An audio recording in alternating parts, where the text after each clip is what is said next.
Hello friends, in this video we will discuss a graphical problem based on kinematics. So in the problem we have to sketch the position x and the acceleration a as a function of time graph for a ball whose velocity as a function of time is shown. And we have to use the same scale for time axis for drawing our graph. The ball is located at x equal to 2 meter when it is at t equal to 0. Okay, so let us draw its position time graph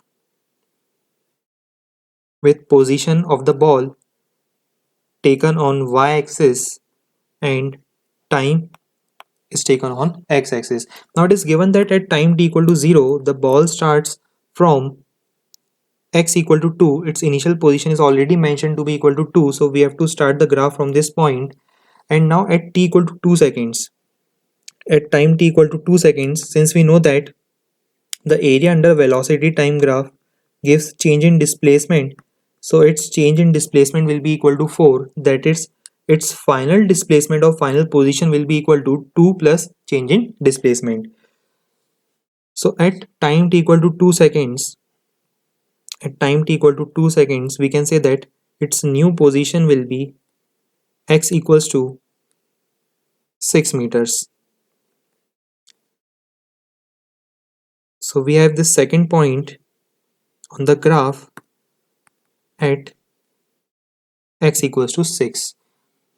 Now while joining these 2 points, we will have to use the straight line for joining both these points. I am using the straight line since between these 2 points we can see that the velocity is constant between these 2 points, that is from t equal to 0 to time t equal to 2 seconds. Since its velocity is constant, so we can say that the displacement time graph has to be a straight line.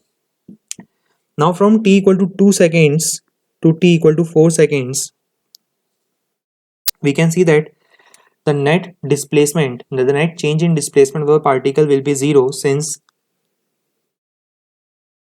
these two areas are equal in magnitude but will cancel when we take sign into consideration. So we can say that again at time t equal to 4 seconds, the particle will return to the same point where it was at t equal to 2 seconds.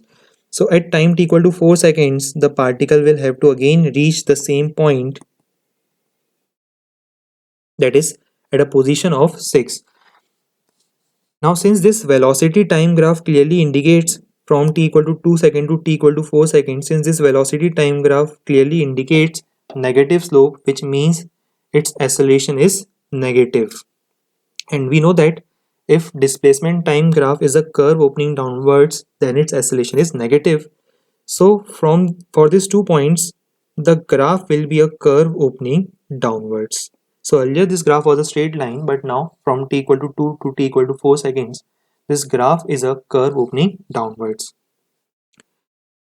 Now for our final scenario at time t equal to 6 seconds, again this net displacement from 4 to 6, the change in displacement will again be equal to this area under the graph, area enclosed by the graph, which is equal to minus 4, which simply means that at time t equal to 6 seconds, the particle will again return back to its initial position. That is again at time t equal to 6 seconds, we can expect the particle to reach the same starting point. And this graph will again be a straight line, similar to the fashion which was drawn from t equal to 0 to t equal to 2 seconds. So this is our displacement time graph for this particle.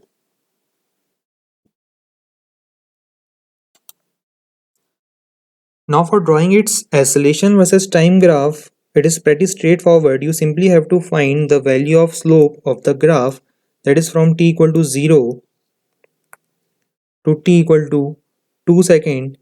Since the slope of this velocity time graph is 0, we can say that the acceleration of the particle in this interval will be equal to 0.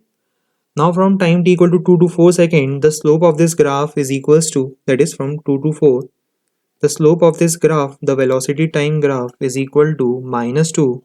So we can say that from time t equal to 2 to 4 seconds, its acceleration will be equal to minus 2. Now again from 4 to 6 seconds, since the slope of velocity time graph is again 0, we can finally say that from 4 to 6 seconds, the acceleration of the particle will again be equal to 0.